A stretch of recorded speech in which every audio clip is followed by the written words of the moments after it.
प्रिय बच्चों, Arvind public school की तरफ से आपका हार्दिक स्वागत है, अभिनंदन है। आज के वीडियो में हम पढ़ने जा रहे हैं केंद्र सरकार लेसन के अंतर्गत राष्ट्रपति की विधायी शक्ति।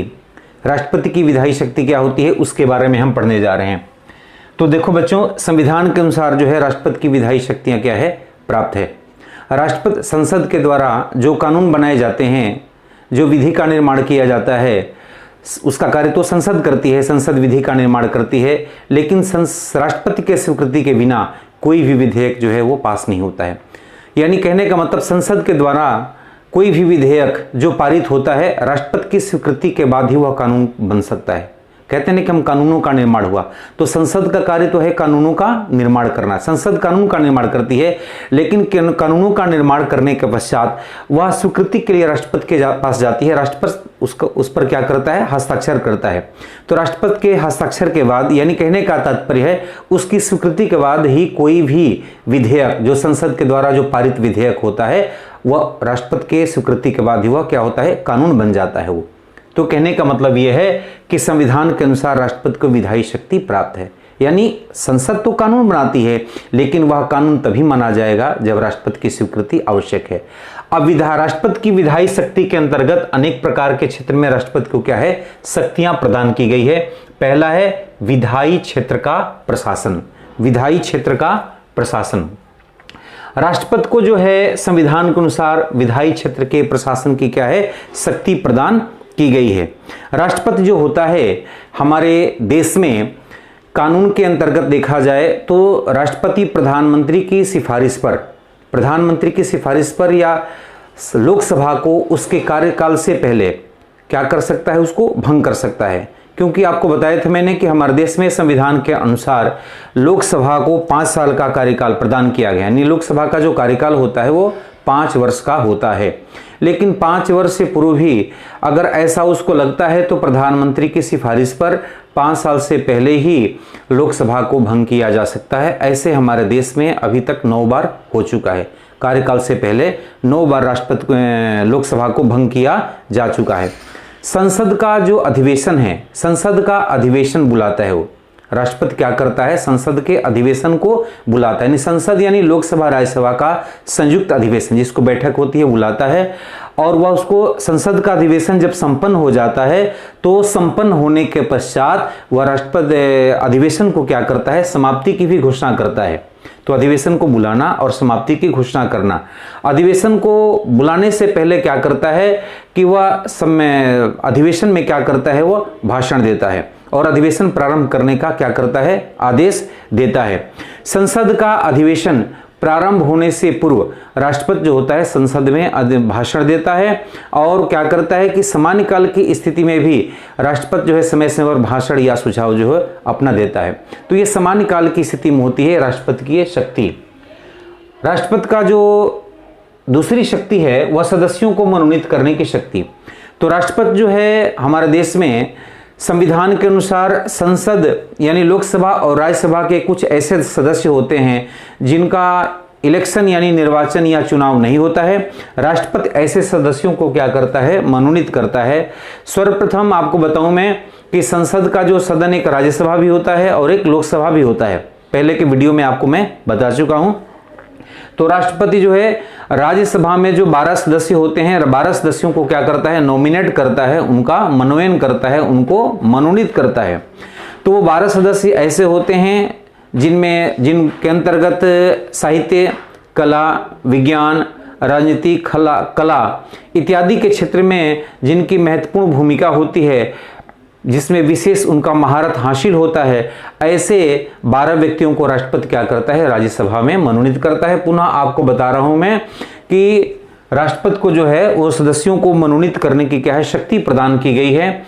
तो यह शक्ति जो होती है ऐसे व्यक्ति देश में जो कला के क्षेत्र में, खेल के क्षेत्र में, विज्ञान के क्षेत्र में, साहित्य के क्षेत्र में, राजनीति के क्षेत्र में, समाज सेवा के क्षेत्र में जिन्होंने विशेष भूमिका निभाई हो, जिनकी अग्रणी भूमिका है, ऐसे व्यक्ति को राष्ट्रपति क्या करता है, राज्यसभा में 12 व्यक्तियों को मनोनीत करता है या नॉमिनेट करते हैं। उसके बाद है लोकसभा। लोकसभा में आपको बताया था मैंने कि 545 सदस्य हैं, उनमें से 243 का तो निर्वाचन होता है। 2 जो एंग्लो इंडियन होते हैं, जिसको हम आंग्ल भारतीय कहते हैं, ऐसे 2 व्यक्ति भी राज्यसभा की तरह ही कला, विज्ञान, साहित्य के क्षेत्र में जिनकी विशेष भूमिका होती है, ऐसे 2 व्यक्तियों को लोकसभा में भी राष्ट्रपति के द्वारा मनोनीत की जाती है। विधेयक पर निषेधाधिकार की शक्ति। राष्ट्रपति की जो अगली तीसरी शक्ति है वह विधेयक पर निषेधाधिकार की शक्ति होती है। संसद के द्वारा प्रत्येक जो विधेयक होता है, विधेयक वो क्या होता है, पारित होता है, पास होता है, वो बनाया जाता है। लेकिन वो जब तक कानून नहीं बनता है, तब जब तक राष्ट्रपति का उस पर क्या है, हस्ताक्षर या स्वीकृति नहीं होती है। राष्ट्रपति का स्वीकृति या हस्ताक्षर होने के बाद ही वह कानून का रूप धारण करता है। तो कहने का मतलब है कि किसी भी विधेयक पर राष्ट्रपति की क्या है, पूर्ण शक्ति प्रदान होती है। सबसे पहले कोई भी विधेयक जब संसद में वह पारित हो जाता है, दोनों सदनों से, लोकसभा और राज्यसभा से, तो उस पर क्या होता है कि वह राष्ट्रपति के पास भेजा जाता है। तो राष्ट्रपति जो है उसको क्या है, पुनः सुझाव के लिए, उस पर विचार करने के लिए संसद के पास उसको क्या करता है, भेज सकता है। तो संसद के ऊपर यह निर्भर करता है कि उस विधेयक में संशोधन करे या न करे। संशोधन करे या न करे, और करता भी है और नहीं भी करता है, तो वह दोबारा पुनः राष्ट्रपति के पास भेजता है। तो उसके अंतर्गत यह है कि राष्ट्रपति दोबारा उसको क्या है, संसद के पास पुनः नहीं भेज सकता है। तो यह है विधेयक पर निषेधाधिकार की शक्ति। राष्ट्रपति को जो चौथी शक्ति है, अध्यादेश जारी करने की शक्ति। तो प्रिय बच्चों, आप ध्यान से समझे, जब संसद का संयुक्त अधिवेशन नहीं चल रहा होता है, उसको हम सत्रावसान की स्थिति कहते हैं। संसद के सत्रावसान की स्थिति में, यानी संसद का जब अधिवेशन नहीं चल रहा होता है, तो राष्ट्रपति जो आदेश जारी करता है उसको अध्यादेश कहते हैं। एक बार बोर्ड की परीक्षा में ऐसा आया था कि अध्यादेश किसे कहते हैं, तो उसमें अपने यही लिख सकते हैं या यही समझा सकते हैं कि जब संसद का अधिवेशन नहीं चल रहा होता है, यानी संसद का सत्रावसान भी कहते हैं, सामान्य भाषा में ऐसे लिख सकते हैं कि जब संसद का अधिवेशन नहीं चलता है, तो उस समय राष्ट्रपति जो आदेश जारी करता है उसको हम कहते हैं अध्यादेश।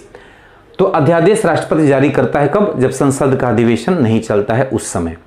तो कहने का तात्पर्य है कि फिर पुनः जब अधिवेशन प्रारंभ हो जाता है, तो अधिवेशन यानी संसद के अधिवेशन प्रारंभ होने के 6 सप्ताह तक, संसद के अधिवेशन प्रारंभ होने के 6 सप्ताह तक क्या है कि राष्ट्रपति का अध्यादेश चलता रहता है। लेकिन संसद चाहे तो उसको, जब संसद का अधिवेशन प्रारंभ हो गया, तो चाहे तो उसको उसके पहले भी उस अध्यादेश को क्या कर सकता है, समाप्त कर सकता है। तो ये रहा अध्यादेश की शक्ति। अब है वित्तीय शक्ति। संसद के द्वारा जो भी वित्तीय शक्ति, यानी जो वित्त बनाया गया, वित्तीय अधिकार जो होता है, धन विधेयक होता है। आपको जैसे पहले बताया था मैंने कि लोकसभा में कोई भी धन विधेयक जो होता है वह पारित होता है, राज्यसभा में उसकी स्थिति क्या होती है, गौड़ सी होती है। लेकिन फिर भी दोनों के संयुक्त प्रयास से क्या होता है, हमारे देश में क्या होता है कि वित्त शक्ति, यानी कोई भी वित्त विधेयक जो होता है, धन विधेयक होता है, वो पास होता है। उसके पश्चात क्या होता है, लेकिन उस वित्त विधेयक पर देखा जाए तो राष्ट्रपति का क्या है, एक प्रकार से सुझाव होता है। राष्ट्रपति जो होता है उस पर, यानी कहने का तात्पर्य है कि जब हमारे देश में, जिसको वित्तीय वर्ष कहते हैं, वित्तीय वर्ष जिसको इंग्लिश में कहते हैं फाइनेंशियल ईयर, उस फाइनेंशियल ईयर में देखा जाए, यानी फाइनेंशियल ईयर कब होता है, आपके मार्च अप्रैल, यानी आपके 1 मार्च से लेकर के, और मार्च महीना 1 अप्रैल से लेकर के, अप्रैल का जो महीना होता है हमारे देश में, मार्च अप्रैल का महीना, वो वित्तीय वर्ष कहलाता है। उस वित्त वर्ष के प्रारंभ में राष्ट्रपति के आदेश जो से आय और व्यय का लेखा जोखा जो है वो संसद में क्या है, प्रस्तुत करवाया जाता है। फिर उस पर क्या होता है, विचार विमर्श होता है। तो जब उस वित्त विधेयक संसद के द्वारा जब पारित हो जाता है, तो उसका अंतिम रूप जो होता है वह हस्ताक्षर के बाद ही वह वित्त विधेयक जो है वह पास माना जाता है। तो इस प्रकार से वित्तीय शक्ति पर भी राष्ट्रपति का क्या होता है, अधिकार होता है। इसके बाद राष्ट्रपति की जो एक सामान्यकालीन स्थिति के अंतर्गत जो एक न्यायिक शक्ति है, उसके बारे में आज हम पढ़ेंगे कि राष्ट्रपति की क्या न्यायिक शक्तियां हैं। तो देखो, जो हमारे देश की बच्चों न्यायपालिका है, आपको बताया था मैंने कि सरकार का ये तीसरा अंग होता है। तो इसीलिए हमारे देश की न्यायपालिका को व्यवस्थापिका और कार्यपालिका से बिल्कुल मुक्त रखा गया है। हमारे देश में जो न्यायिक प्रणाली अपनाई गई है बिल्कुल स्वतंत्र है और निष्पक्ष रूप से अपना कार्य करती है। तो न्यायिक शक्तियों के अंतर्गत हमारे देश का जो राष्ट्रपति होता है वह उच्चतम न्यायालय यानी सर्वोच्च न्यायालय और उच्च न्यायालय के वह न्यायाधीशों की क्या करता है, नियुक्ति करता है। उच्च न्यायालय और उच्चतम न्यायालय के न्यायाधीशों की नियुक्ति करता है और उसके पश्चात उच्चतम न्यायालय के द्वारा जो भी आपके न्याय व्यवस्था में जो कार्य प्रणाली है का निर्माण जो किया जाता है न्याय उसकी भी देखरेख क्या है, राष्ट्रपति क्या है, करता है। राष्ट्रपति को एक विशेष प्रकार की जो न्यायिक शक्तियां वो प्राप्त है उसके बारे में आप बता रहा हूं मैं। हमारे देश के अंतर्गत कोई भी अपराधी, किसी भी अपराधी को अगर उच्चतम न्यायालय द्वारा या उच्च न्यायालय द्वारा अगर उसको अपराधी घोषित कर दिया जाता है और अपराधी घोषित करने के बाद उसको मृत्युदंड या आजीवन कारावास या अर्थदंड की जो सजा दी जाती है और वह व्यक्ति जो अपराधी है राष्ट्रपति से अपनी वो गुजारिश करता है, सिफारिश करता है अपने जो उसको दंड मिला है उसको कम करने, समाप्त करने की, तो राष्ट्रपति जो है उसको यह इस प्रकार की न्यायिक शक्तियां प्राप्त है कि किसी भी अपराधी के क्षमादान को स्थगित करने, उसको समाप्त करने या उसको जो अर्थदंड है या आजीवन कारावास का जो समय है उसको कम करने का या समाप्त करने का जो अधिकार है वह राष्ट्रपति को दिया गया है। तो इस प्रकार राष्ट्रपति की एक न्यायिक शक्तियां हैं। तो बच्चों हमने आज देखा, यह भी एक बहुत अच्छा निबंधात्मक क्वेश्चन बन रहा है बोर्ड की परीक्षा की दृष्टि से कि राष्ट्रपति की विधायी शक्ति क्या है। तो राष्ट्रपति की विधायी शक्ति के अंतर्गत ये 5 प्रकार के जो बिंदु हैं, विधायी क्षेत्र का प्रशासन, सदस्यों को यानी लोकसभा राज्यसभा के सदस्यों को मनोनीत करने की या मनोनयन करने की शक्ति, विधेयक पर निषेधाधिकार की शक्ति, अध्यादेश जारी करने की शक्ति, वित्तीय शक्ति और न्यायिक शक्ति। बोर्ड की परीक्षा में अलग अलग प्रश्न भी लघुतरात्मक रूप में ऐसे पूछे जा सकते हैं कि राष्ट्रपति की न्यायिक शक्तियों का उल्लेख कीजिए, अध्यादेश जारी करने की राष्ट्रपति की शक्ति क्या होती है, राष्ट्रपति किन किन सदस्यों को मनोनीत करता है, ऐसे प्रश्न पूछे जा सकते हैं। तो इसको आप बिल्कुल याद नहीं, इसको समझेंगे आप, एक एक बिंदु को अलग से समझेंगे तो बिल्कुल आपका निबंधात्मक प्रश्न तैयार हो जाएगा। ठीक है, तो आज हमारे आज के जो वीडियो में हमने राष्ट्रपति की विधायी शक्ति के बारे में बताया। आप इसको बहुत ध्यान से समझेंगे, पढ़ेंगे एक एक बिंदु को। जो भी समझ में नहीं आएगा मैं 10:30 से और 11:30 बजे के बीच में अरविंद पब्लिक स्कूल के कैंपस में मैं बच्चों के जो भी प्रॉब्लम्स हैं, जो भी समस्याएं हैं, उनका समाधान हम करते हैं। तो पुनः आपको हम अरविंद पब्लिक स्कूल के इस YouTube चैनल के माध्यम से आपका हार्दिक स्वागत करते हैं, अभिनंदन करते हैं एवं आपके उज्जवल भविष्य की कामना करते हैं। प्रिय बच्चों, आप हमारे इस चैनल से हमेशा जुड़े रहेंगे, इसको ध्यान से समझेंगे, पढ़ेंगे और जो भी समस्या है उसका समाधान करने के लिए हम तैयार हैं। धन्यवाद, फिर नेक्स्ट वीडियो में मिलेंगे।